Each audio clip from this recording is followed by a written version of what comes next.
복 있는 사람은 악인들의 꾀를 따르지 아니하며 죄인들의 길에 서지 아니하며 오만한 자들의 자리에 앉지 아니하고 오직 여호와의 율법을 추구하여 그 율법을 주고 그는 시냇가에 심은 나무가 철을 따라 열매를 맺으며 그 잎사귀가 마르지 아니함과 같으니 그가 하는 모든 일이 다 형통하리로다. 악인들은 그렇지 아니하며 오직 바람에 나는 겨울. 그러므로 악인들은 심판을 견디지 못하며 죄인들이 의인들의 모임에 들지 못하리로다. 무릇 의인들의 길은 여호와께서 인정하시나 악인들의 길은 망하리로다. 아멘.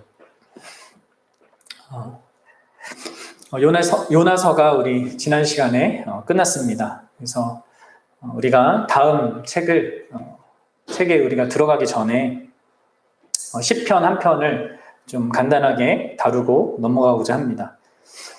앞으로 금요 예배 때는 주로 우리가 구약을 계속 살필 건데요.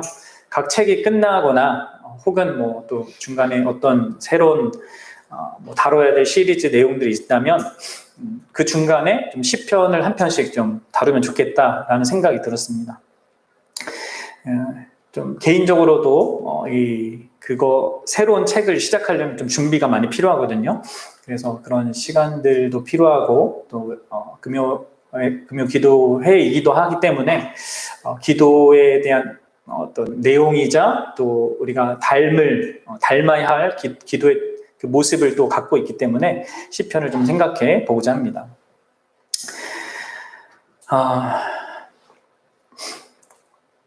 오늘 우리가 1편을 함께 볼 건데요. 우리에게 너무나 익숙한 말씀이죠. 여러분들은 이 시편 1편을 어떤 식으로 이해하고 있는지 모르겠습니다. 하나님께서 영적으로 죽어있는 자들에게 생명을 주시는 일을 하십니다. 특히 하나님이 말씀을 사용하시고 그 말씀과 함께 역사하시는 성령을 통하여서 그렇게 죽어있는 자들을 새롭게 태어나게 하시는 그 거듭남의 역사를 성령 하나님이 행하시는 것이죠. 특히 예수 그리스도의 복음을 통하여서 그런 일을 행하십니다. 우리가 요한복음과 사도신경을 통해서 계속 살피고 있는데 여러분들 성령이 주는 그 생명이 뭐라고 했습니까? 혹시 기억나세요? 성령이 주시는 그 생명, 그것은 무엇입니까? 그것은 바로 성령님 자기 자신이라고 했죠. 성령님께서 자기 자신을 우리에게 내어주심을 말미암아 그분이 우리 안에 거하고 그분과 우리가 연결되는 그 생명을 갖게 되는 거죠. 그리고 그 자기 자신이 누리는 그 생명, 그리고 그 가운데 자신이 가장 복되고 즐거워하였던 그것을 주신다고 했습니다. 그러니까 자기 자신을 주실 뿐만 아니라 자기 자신의 최고의 기쁨을 주시는 게 성령님이 주시는 그 새로운 생명이라는 거예요. 그러니까 성령님으로부터 말미암아 그런 생명을 얻은 자, 성령님이 누리던 그 복된 생명을 소유한 자에게는 이전에 없던 새로운 지각과 새로운 인식과 새로운 마음이 이게 형성되는 것입니다. 그렇죠? 이전에는 전혀 하나님에 대해서 생각하지 못했는데 이제 하나님에 대해서 생각하게 됩니다. 이전에는 하나님에 대해서 왜곡되게 생각했다면 이제는 바르게 하나님에 대해 생각하게 되는 거죠. 이제는 하나님에 대해서 무심했다면 이제는 하나님에 대해서 뭔가 더 가깝고 또 더 가까이 가고 싶은 그런 마음으로 나아가게 되죠. 뭔가 다른 어떤 변화들이 있다는 거예요. 그래서 여러분들 거듭난 자는 그 하나님의 영광이 찬란하게 드러난 이 복음을 통하여서 하나님을 보고 하나님에 대해서 새롭게 알게 되는 게 있고 새로운 감정이 발휘되어서 하나님께 어떤 반응을 하게 되는 거예요. 이런 것들이 우리 안에 있게 되는 겁니다. 그런데 그렇게 성령께서 우리 안에 있게 하신 이런 새로운 어떤 생명의 그런 발휘들이 여러분들 처음부터 완전한 모습으로 드러난 것은 아닙니다. 우리가 소위 초신자 혹은 새신자로 이렇게 말하잖아요. 그는 마치 막 태어난 신생아와 같은 처지에 있습니다. 신생아가 비록 스스로 할 수 있는 것은 아무것도 없지만 분명히 완전한 인간이죠. 그렇죠? 모든 면에서 완전한 인간입니다. 신생아도. 그러나 그와 동시에 모든 면에서 그러니까 형성되지 않은 어떤 부분들이 있고 아직 미성숙한 어떤 것을 가진 상태인 것입니다. 마찬가지로 구원받은 사람, 거듭난 사람, 그 성령의 생명을 얻은 자도 곧장 완벽한 존재가 되는 것이 아니라 마치 미성숙한 그 어린아이와 같은 그런 상태에 있게 돼요. 여기서 여러분들 잘 구분하셔야 됩니다. 그럼에도 불구하고 그는 진실로 새롭고 또 완전하고 온전한 신자인 거죠. 어린아이가 완전한 사람인 것처럼 영적으로 거듭난 그 사람도 비록 다양한 모습의 부족함들이 있지만 그럼에도 완전한 신자인 겁니다. 다만 어린아이처럼 형성되어져야 하고 성숙되어져야 될 어떤 부분이 많은 겁니다. 그럼 신자를 그렇게 이해하셔야 돼요. 자기 자신에서도 그렇고 다른 사람을 볼 때도 그렇게 이해해야 합니다. 그러면 이러한 이해들을 초기 우리 기독교 믿음의 선배들은 갖고 있었습니다. 그리고 이 문제를 두고 함께 어떤 고민을 했습니다. 어떤 고민이냐면 이런 거죠. 우리 안에는 여전히 이전에 우리가 갖고 있던 하나님에 대한 불완전한 생각, 또 어떤 현실을 느끼는 우리의 불안정한 감정 있잖아요. 이런 것들을 우리가 여전히 소유하고 있는데 하나님이 보다 큰 현실이고 또 하나님이 그리스도 안에서 행하신 게 더 복되다는 것을 아는데 우리 눈에 보이는 어떤 게 자꾸 우리를 이렇게 유혹하거나 우리를 힘든 게 한단 말이에요. 거기에 막 우리의 감정이 이렇게 요동한단 말이에요. 이런 것을 여전히 소유하고 있는 우리들이 어떻게 그 성령 하나님으로부터 얻게 된 새로운 인식, 그리고 성령 하나님으로부터 얻게 된 새로운 감각을 따라서 온전하게 생각하고 또 온전하게 그 우리의 감정을 느끼며 그렇게 살아갈 수 있을까? 이것들을 우리 믿음의 선배들은 고민했단 말이에요. 어떻게 할 수 있을까요, 여러분들?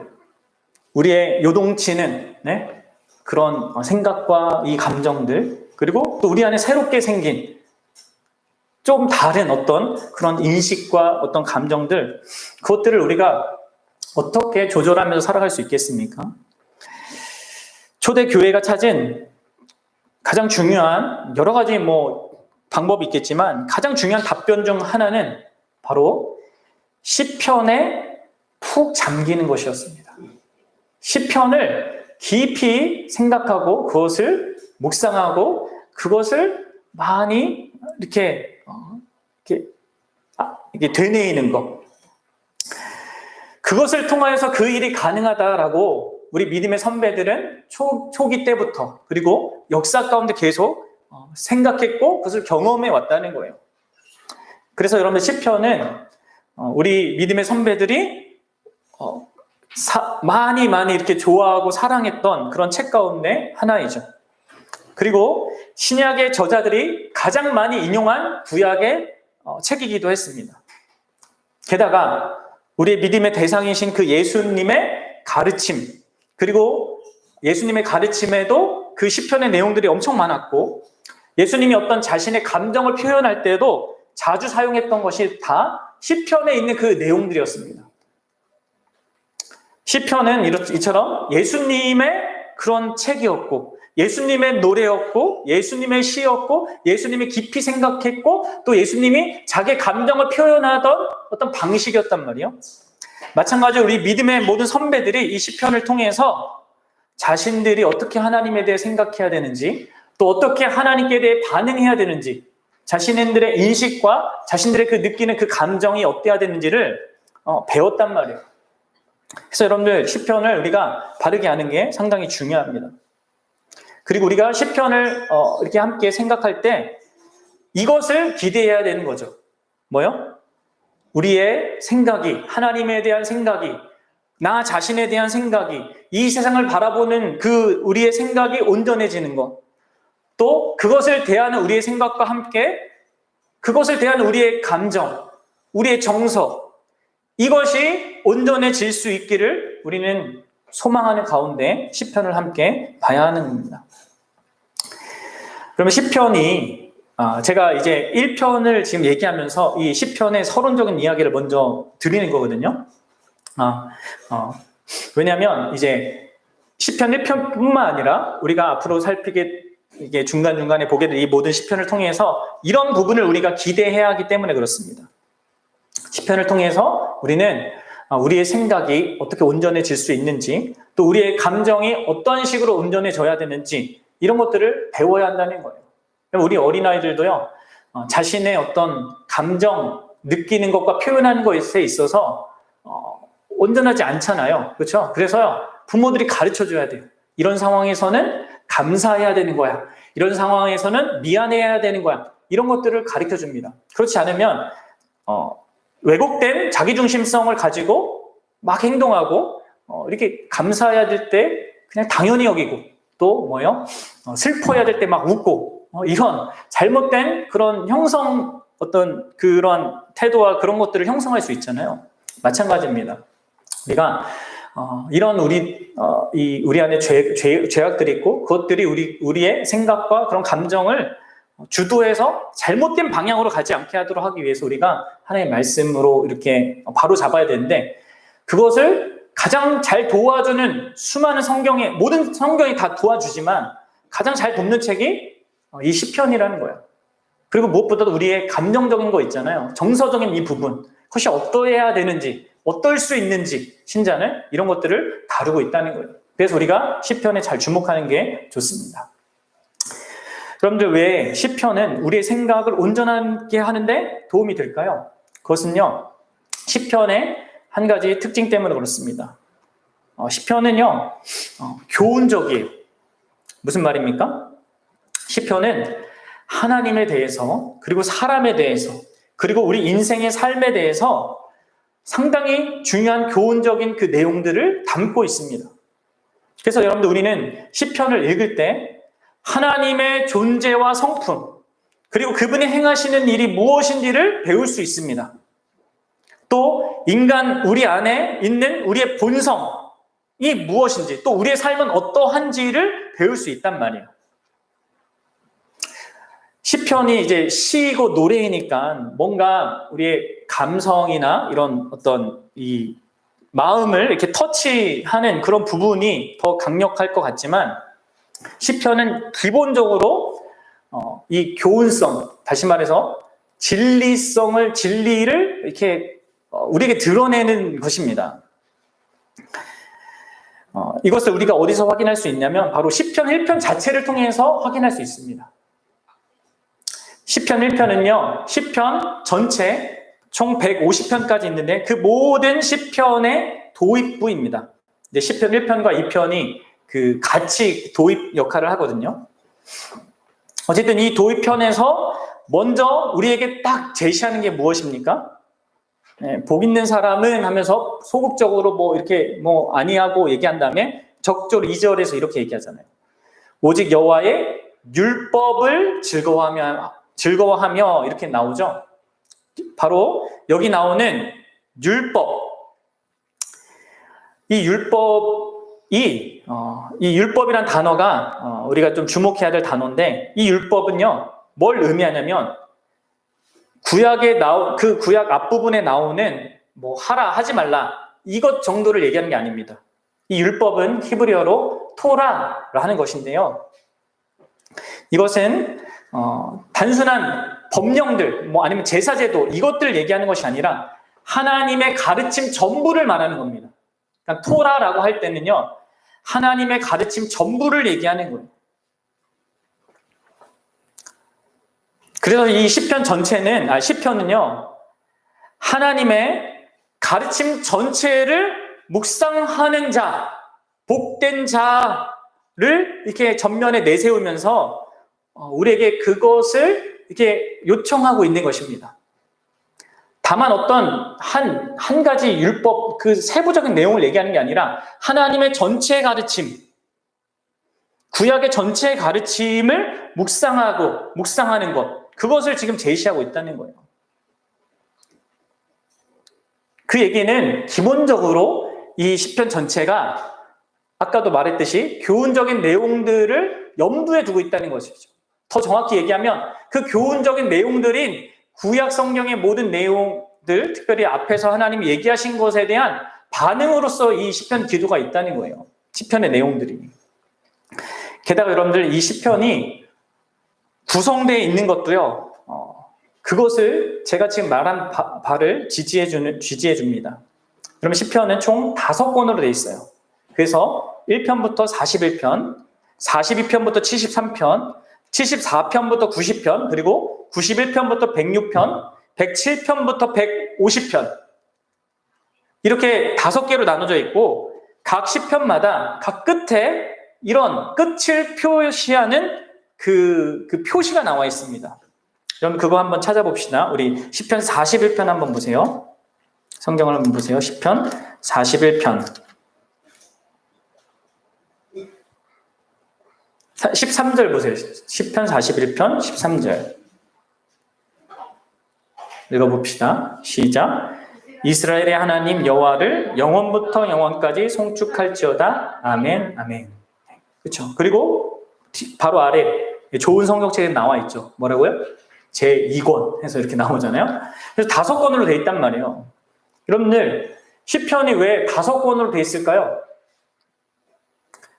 이 시편을 이렇게 기록하고 나중에 편집한 자들이 의도적으로 이걸 5권으로 만든 겁니다. 왜 그렇겠습니까? 그 이유를 우리 초창기에 모든 우리 믿음의 선배들은 어떻게 이해했냐면 보통 토라라고 불리는 거, 보통 율법이라고 불리는 게 원래는 이게 좁은 의미로는 창출, 레민, 신 이 5가지를 토라라고 부릅니다. 제가 앞서서는 토라가 성경 전체를 얘기한다고 했잖아요. 구약 전체를 얘기한다고 했잖아요. 그런데 좁은 의미로는 토라가 모세 오경이에요. 창세기, 출애굽기, 레위기, 민수기, 신명기. 이것을 토라라고 부른단 말이에요. 그러니까 5권의 이 책이 있는 거고요. 그 다음에 이제 역사서가 있잖아요. 그 다음에 숫사로 삼아 이런 역사서가 이어지는데 결국 이 토라를 어떻게 이들이 잘 지켰냐 안 지켰냐 안 지켜서 어떻게 망했냐 이 이야기란 말이에요. 뒤에 이야기가. 그러니까 이 시편은 지금 이 중요한 5가지 그 토라 창세기, 출애굽기, 레위기, 민수기, 신명기에 대한 반응으로 쓰여진 책임을 이 구조를 통해서 보여주고 있는 거예요. 5권으로 이렇게 만들어가지고 의도적으로 이렇게 한 거죠. 그래서 여러분들 복 있는 자가 밤낮 주의 율법을 묵상하는 자라고 하면서 이렇게 이 시편을 5권을 다 소개하고 있는 겁니다. 지금.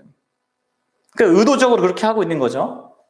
다시 말해서 구약에 있는 모든 것, 이 모세 오경 포함해서 이 시편 자체, 그리고 이 모세 오경에 대한 어떤 역사적인 반응을 기록한 이 역사서를 포함해서 구약 전부가 우리에게 가리키는 바에 대해서 우리가 생각해야 된다는 것을 얘기해 주는 거예요. 그래서 여러분들 우리는 구약 모세 오경뿐만 아니라 역사서 그리고 이 시편도 하나님에 대해서 우리에게 가르쳐 준다는 것, 우리 자신에 대해서 그리고 인생에 대해서 가르쳐 준다는 것을 알고 여기에서 우리는 이 시편이 교훈적인 어떤 것을 우리에게 말한다는 것을 생각할 수 있어야 합니다. 그래서 우리는 우리의 생각을 바르게 잡을 수 있는 것이죠. 이 시편을 통해서. 또 여러분들 우리는 이 시편을 통해서 무엇보다도 우리의 감정이 어때야 되고 어떠할 수 있는지를 배울 수 있습니다. 또 어떻게 그것을 하나님께 표현해야 하는지를 배우는 거죠. 우리가 어른을 대할 때도 어떻게 해야 되는지 우리 아이들이 배워가잖아요. 부모를 통해서. 마찬가지로 하나님께 우리가 어떤 마음을 어떤 식으로 표현할 수 있는지를 시편을 통해 배우는 겁니다. 왜냐하면 시편의 2번째 특징이 바로 말 그대로 시편은 시이기 때문에 그렇죠. 노래니까. 기본적으로 여기 있는 모든 내용들은 시나 노래로 읽혀지도록 또 불려지도록 기록되어 있습니다. 다시 말해서 시나 노래가 어떤 우리의 마음의 정서를 불러일으키고 어떤 진리를, 어떤 사실을 그런 마음과 정서에 반응하도록 이렇게 담아내는 거잖아요. 그래서 우리가 시편을 단순히 어떤 교훈적인 것만으로 생각해서는 또 안 되는 겁니다. 그렇게 읽으면 우리가 시편이 쓰여진 그 목적을 간과하는 것이죠. 시편은 분명히 노래이고 시입니다. 그것은 음악적인 어떤 요소를 갖고 있어요. 그럼 우리가 어떤 진리를 음악이나 그렇게 시로 표현하는 것은요, 무슨 이유 때문에 그렇습니까? 바로 그 진리에 맞는 합당한 감정을 일깨우고 표현하게 하기 위함입니다. 그래서 아까 앞에서 말씀드렸다시피 역사적으로 많은 기독교인들이 이 시편을 깊이 사랑했습니다. 그리고 이 시편이 표현하는 이 감정들은요, 정말로 다양해요. 우리 삶에서 우리가 경험하는 각양각색의 그런 이 감정들이 표현되어 있어요. 거기에는 외로움, 사랑, 경외, 슬픔, 후회, 회개, 좌절, 혼란, 수치심, 감탄, 경이로움, 즐거움, 기쁨, 공포, 분노, 평화로움, 슬픔, 욕망, 희망, 시리, 감사, 열정, 확신 등 우리가 일상생활에서 경험할 수밖에 없는 많은 그런 감정들을 다 표현해주고 있단 말이에요. 그것을 하나님 앞에 어떻게 다뤄야 할지를. 그래서 여러분들 시편은 우리에게 이처럼 이 유익한 가르침만 제공하는 것이 아니라 그 가르침에 따라서 우리의 감정을 어떻게 일깨우며 또 형성해 가야 되는가, 그것을 알게 하기 위해서 이렇게 만들어진 것입니다. 우리가 잘 배울 필요가 있는 거예요. 그렇죠? 그래서 여러분 2절도 보면 율법을 즐거워한다 라는 이런 감정의 어떤 표현들이 있잖아요. 우리가 하나님의 말씀을 어떻게 봐야 되는지, 어떤 마음으로, 어떤 정서로 그것을 느껴야 되는지를 보여주고 있습니다.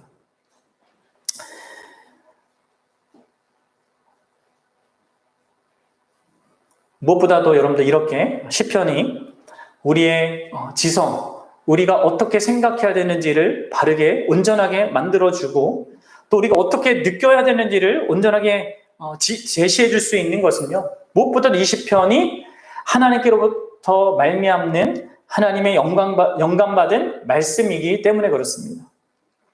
놀랍게도 이 시편은 인간의 말이면서 동시에 하나님의 말씀입니다. 이게 특별하죠, 시편이.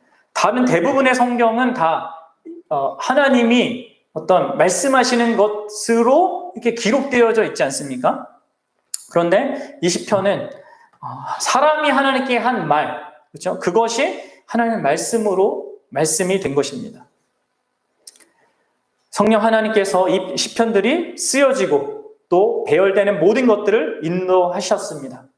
그래서 우리는 이 시편을 적절하게 읽고 노래할 수 있다면 우리의 생각과 우리의 감정을 올바른 방향으로 나아갈 수 있도록 이렇게 도움받을 수 있는 것이죠. 그리고 우리가 이 시편이 정말 그렇다라는 것을 확실히 믿을 수 있는 근거는 바로 예수님을 통해서 확실히 보는 거죠.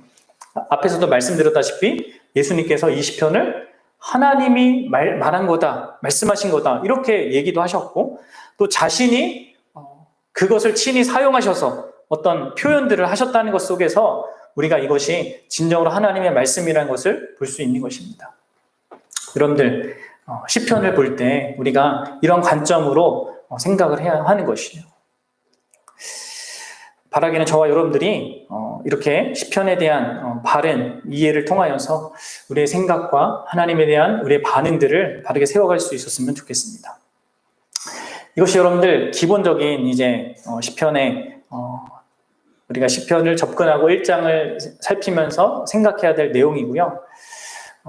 시간이 많이 됐기 때문에 우리가 간단하게 오늘은 한 초점만 1장 1편의 1, 2절을 가지고 어떠한 부분을 우리가 생각하고 또 느끼고 거기에 반응해야 될지를 좀 간단하게 생각해 보고자 합니다. 우리 1, 2절을 한번 같이 읽어보도록 합시다. 1, 2절 보십시오. 시작.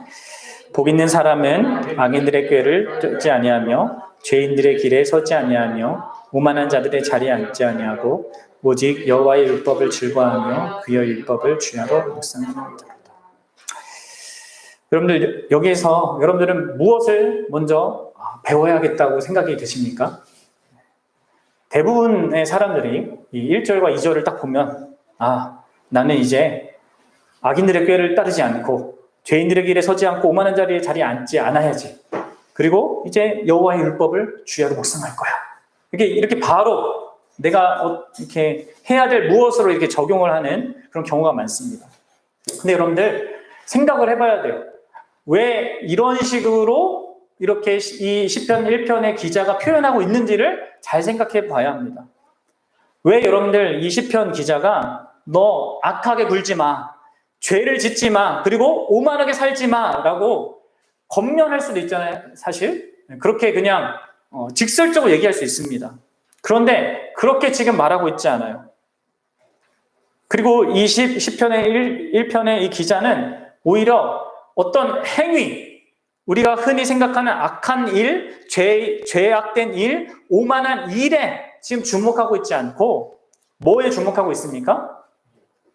악한 자, 악한 악인들, 그리고 죄인들, 그리고 오만한 자들에게 주목하고 있어요. 그러한 자들을 지금 보고 있단 말이에요. 그게 무슨 의미일까요, 여러분들? 지금 이 시인이 우리에게 말해주고자 하는 것은 이겁니다. 우리가 과연 누구의 어떤 자들에게 영향을 받고 있는가예요. 무엇을 하고 있냐, 안 하냐의 문제가 아니라 어떤 자들에게 영향을 받고 살아가고 있는가를 지금 생각해 보도록 지금 이렇게 기록하고 있는 거예요. 시인은 이 어떤 대비적인 두 가지 사실을 놓고 있죠. 1절과 2절에. 이 시인이 우리에게 말하고자 하는 근본적인 내용은 악이나 의라는 어떤 그 행위나 어떤 개념 자체가 아니라 단순히 좋은 행동, 나쁜 행동, 이것의 대조가 아니라 바로 어떤 영향 속에서 우리가 살고 있는가를 지금 드러내고 있는 것입니다. 여러분, 이 대조를 잘 생각해 보세요. 1절과 2절의 대조를 잘 생각해 보세요. 우리가 과연 누구로부터 영향을 받아서 우리의 생각과 감정을 형성하고 있는 것인지. 다시 말해서 자신이 악인과 죄인과 오만한 자에 의해서 어떤 자기의 생각과 자기의 느낌을 형성하고 있는 것인지, 아니면 여호와의 율법, 곧 하나님이 하나님 자신을 밝히 계시하는 그 율법에 의해서 우리의 사고와 우리의 느낌을 형성하고 있는지를 지금 대조하고 있다는 거예요. 그래서 2절의 이 사실 2절을 강조하기 위해서 1절에 이 대비되는 그 먼저 소극적인 사실을 제시하고 있는 겁니다. 여러분들 복 있는 사람, 여기서 복 있는 사람은요, 악인, 죄인, 오만한 자로 묘사되는 그 세상이라고 할 수 있죠. 세상 사람들. 거기에 관심을 기울여서 또 그것들을 즐거워하지 않는 자다라는 것을 말해주고 있습니다. 그리고 오히려 자신의 그 즐거움을 하나님께서 자기 자신을 계시한 그 율법에서 찾고 그 율법을 밤낮으로 묵상하면서 또 주목하면서 그 안에서 얻게 되는 기쁨으로 사는 것이 바로 복 있는 자의 인생이라고 지금 말하고 있는 거예요. 여러분들 어느 누구도, 그러니까 여러분들 이걸 잘 봐야 됩니다. 2절에는 즐거워하는 그 어떤 감정이 있는데 1절에는 없잖아. 이런 것들이 다 내포되어 있는 거예요. 여러분들 어떤 누구도요, 악인들의 꾀를 억지로 따르는 사람 없습니다. 그렇죠? 죄인들의 길에 난 거기 가기 싫은데 이렇게 막 가는 사람 없어요. 오만한 자의 자리에 억지로 앉는 사람도 없다는 거예요. 왜 우리가 악인들을 따라가고 그 죄인들의 길에 서며 오만한 자들의 자리에 앉습니까? 우리가 그것을 원하기 때문인 것이죠. 그래서 우리가 따르고 서고 앉는 거예요. 우리가 저들이 행하는 것들이 우리에게 매력적인 것으로 느껴지기 때문에, 또 그것이 매력적으로 보일 만큼 그것을 계속 바라보고 계속 생각하고 그것을 원하게 되었기 때문에 그렇게 하는 겁니다. 우리가 이 세상의 것들, 세상의 사람들이 행하는 그것들을 많이 생각하고 그것들을 즐거워하는 것이 있었기 때문에 그들이 가는 그 길을 가는 겁니다. 그래서 여러분들 우리가 만들어내는 것은, 우리 안에 형성되는 그것은 우리가 보는 것으로 되는 거예요. 그리고 그것을 간절히 원할 정도로 그것에 대해서 많이 생각하면 할수록 그렇게 우리는 그런 방향으로 나아갈 수밖에 없는 것입니다. 그래서 그들과 함께 걷고 서서 그들의 조언과 그들의 방식을 따르다가 결국 그들의 그냥 삶의 그 자리에 함께 앉게 되는 것이죠. 이것이 여러분들 우리 안에 일어나는 세속성, 세상성과 또 우리의 어떤 인격이 형성되는 그 방식이에요. 그래서 여러분들 보십시오. 2절에 이 여호와의 율법을 즐거워하며 그 율법을 주야로 묵상한다는 것은 그렇게 해야만 한다라는 어떤 우리의 의무나 복종을 이렇게 말하고 있는 것이 아닙니다. 여기서 즐거워한다고 하잖아요. 그렇죠? 이 앞에서 악인들이 즐거워하는 그것과 다른 즐거움을 다른 데서 지금 찾고 있다는 것을 얘기하고 있는 거예요. 그리고 그 즐거움 때문에 이것을 하고 있는다는 겁니다. 그리고 여러분 이것은 무엇을 말해줍니까? 결국 우리가 세상이 가져다주는 그 즐거움에 대항할 수 있는 그 유일한 길은요, 세상이 가져다주는 그 악인들에게 죄인들의 길이 가져다주고 오만한 자들의 그 자리가 가져다주는 그 기쁨에, 그 즐거움에 대항할 수 있는 유일한 기쁨이, 유일한 희망이 바로 하나님의 말씀이 가져다주는 기쁨에 있다는 것을 우리에게 말해주고 있다는 거예요. 그리고 여러분들, 우리가 세상의 즐거움, 우리 안에 생기는 그 세상의 즐거움이 우리가 세상의 것들을 오랫동안 바라보고 오랫동안 생각하는 것 속에서 이렇게 발현되고 나타나는 것처럼 바로 참된 그 기쁨도, 그것을 대항하여서 가질 수 있는 그 참된 기쁨도 바로 하나님의 말씀을 밤낮 충분하게 오랫동안 바라봄으로 말미암아 우리 영혼 안에 갖게 된다는 것을 말해주는 것입니다.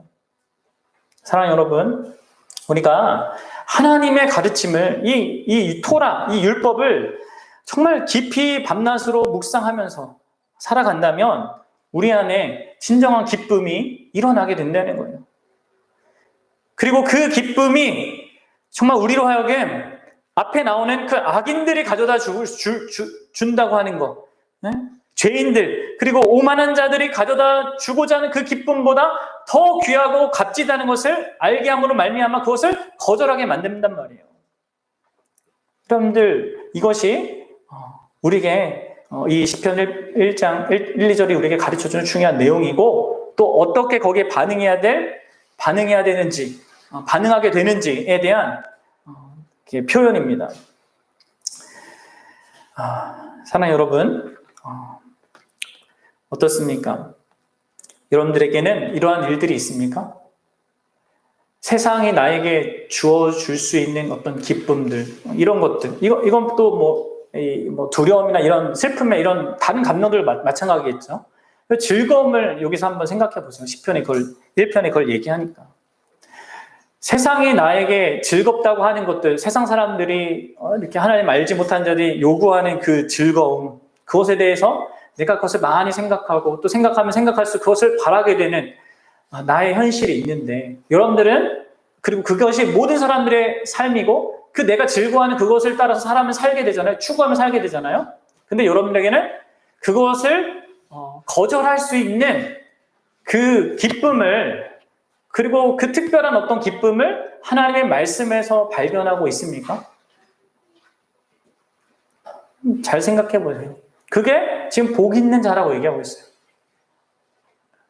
그러니까 이게 억지로 해야 될 어떤 문제가 아니라, 억지로 내가 막 세상의 것들을 거부하고 난 세상과 이렇게 타협하지 않고 살아, 근데 각오하고 막 이렇게 유혹하는데도 불구하고 막 억지로 거절하면서 가는 그 정도가 아니라, 내게는 더 큰 기쁨의 어떤 내용들과 사실과 실체가 있기 때문에 저기에서 얘기하는 너희들이 얘기하는 그 기쁨, 나 거기에 관심이 없어 라고 말할 수 있는 정말 기쁨이 있냐는 거죠. 내가 사랑하는 어떤 사람이 나한테 있어서, 그 사람이 나한테 너무나 소중해서 다른 어떤 남자나 여자가 있어도 거기에 눈을 가지 않을 수 있는 그런 확실한 나의 그 사랑의 대상이 있냐, 이것을 지금 묻는 거예요. 어때요, 여러분들? 하나님의 말씀을 읽는 것이 여러분들의 그런 기쁨을 가져다 줍니까? 그렇게 여러분들은 복 있는 자입니까? 어떻습니까?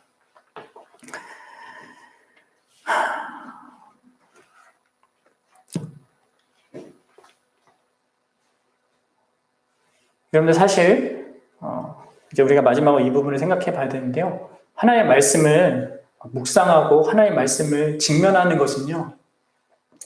어떤 의미에서 우리에게 기쁨이 되지 못합니다. 정확히 얘기하면. 오히려 부담이 되고요.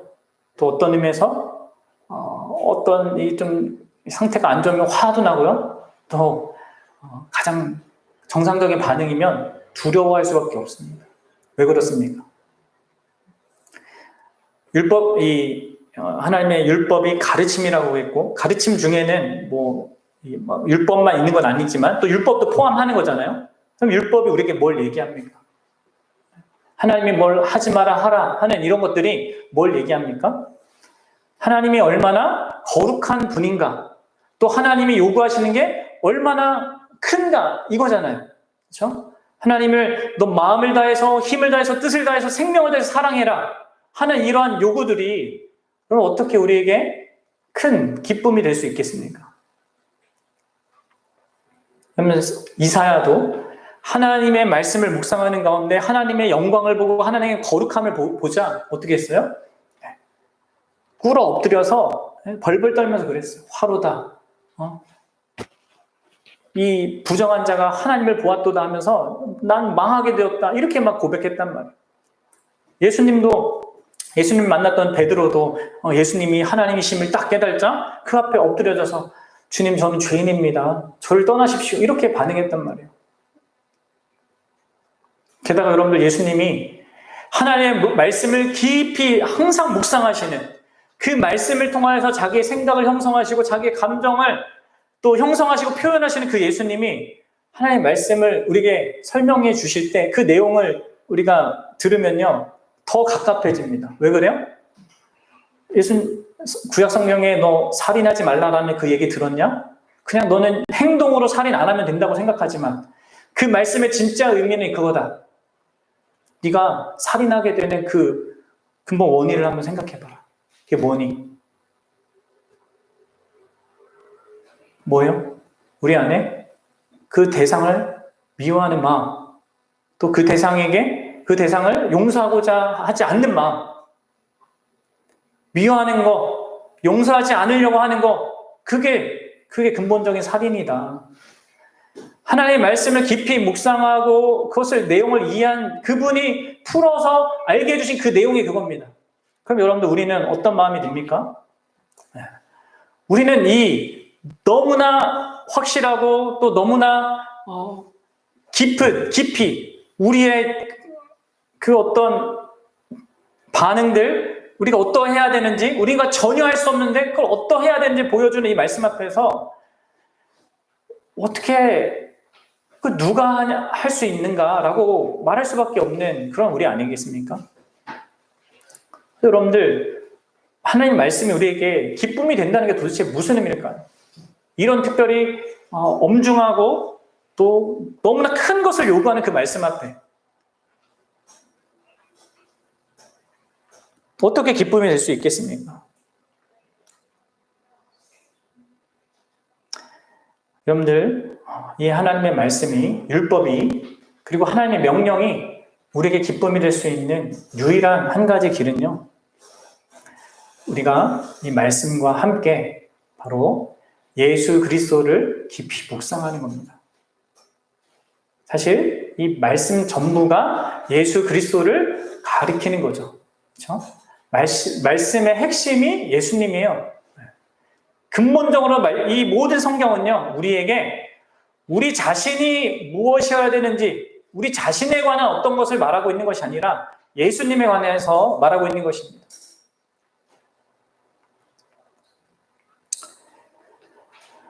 여러분들, 우리가 하나님의 그 말씀 앞에 설 때 무엇보다도 하나님이 우리에게 요구하시는 그 말씀들 앞에 설 때 우리는 이 베드로나 이사야처럼 그렇게 반응할 수밖에 없는 죄인임을 발각당합니다. 그런데 여러분들, 우리들이 그 죄인됨에도 불구하고 하나님께 심판받지 않고 하나님께 멸망받지 않고 하나님의 죄를 범할 때 너는 반드시 죽으리라 한 그 하나님의 말씀의 그 결과를 우리가 받지 않는 어떤 상태를 갖게 된다는 것을 알게 되지 않습니까? 그리고 그것이 무엇 때문이라는 것을 알게 돼요? 네, 그것은 바로 예수 그리스도께서 우리가 받아야 될, 우리가 죄를 범함으로 말미암아 하나님의 말씀을 어김으로 말미암아 받아야 될 그 심판과 저주와 그 멸망을 대신 받으신 그 사건, 그 일, 그 십자가의 사건, 그것이 있었기 때문에 여러분들 이제 더 이상 하나님의 모든 말씀이 우리에게 어떤 부담이나 어떤 정죄감을 가져다 주는 것이 아니라 무엇이 되는 것입니까? 다만 하나님의 선하신 뜻이 무엇인지를 밝히 드러내는 그런 내용들이 되는 거예요. 여러분들 이해가 되세요?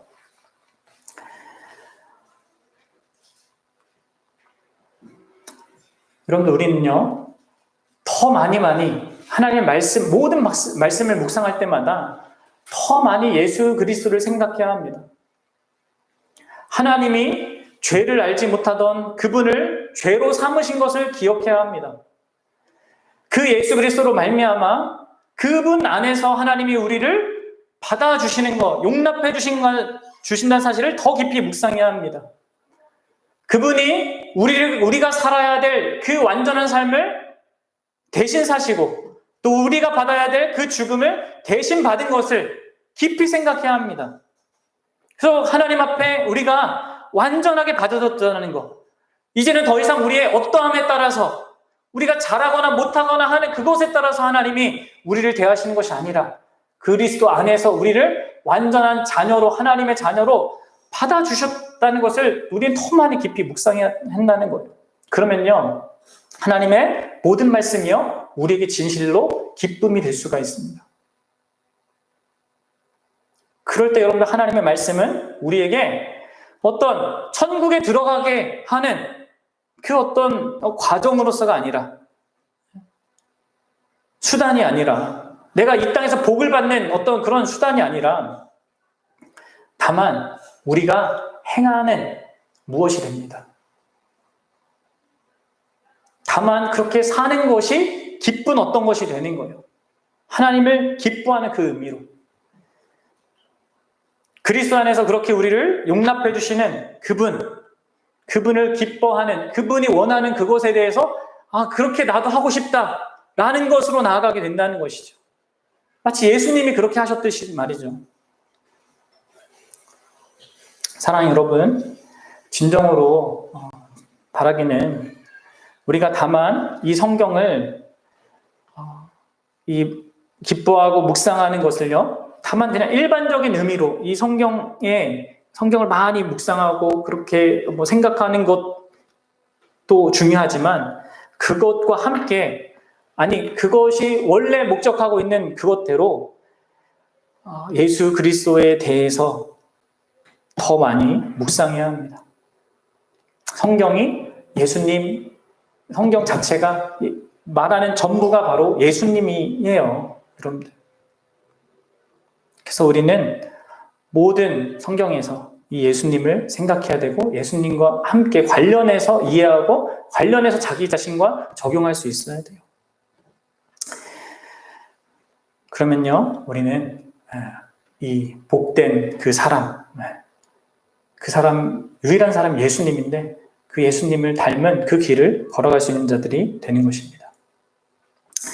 바라기는 저와 여러분들이 하나님의 말씀을 묵상하는 가운데 우리 주 예수 그리스도를 연관지어서 더 많이 생각하는 가운데 정말로 두려움 없이 이 말씀에 반응하게 되는, 그리고 참된 기쁨을 그 안에서 발견하고 그 가운데 살아가게 되는 그런 귀한 인생들 될 수 있기를 주님의 이름으로 축원합니다.